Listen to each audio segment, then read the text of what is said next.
Unfortunately, many salespeople view themselves as less than equal to their prospects. Your prospects get up in the morning, use the bathroom, and eat breakfast just like you. But for some reason, many salespeople think those people are different or more important. You are not only a salesperson, you are a business person. Your time is valuable, and you need to let your prospect know that fact politely but firmly. If your prospect keeps putting you off, is continually late for meetings, or doesn't show up at all, you need to have a conversation with them. And it might go something like this.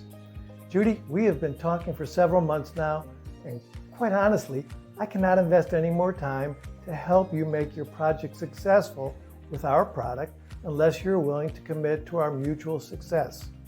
Please don't consider me rude. I have other active clients that are engaged and require my attention. Does that sound harsh? Maybe. This approach will do two things for you. One, it determines if you have a real prospect. And two, it lets your prospect know you are a professional who manages time wisely and someone who's willing to help them succeed, but only if they join you. Sales leaders, this is a great coaching opportunity. Emphasize to your salespeople that their prospects may be important in title, but they are just people too, and sometimes lesser paid people. In many cases, a good salesperson will, and should, earn a better income than the person they're calling on. I hope this helps you.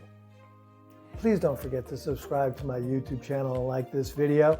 It encourages me and may help lots of other people in a similar situation as you. I appreciate you doing it. Thank you.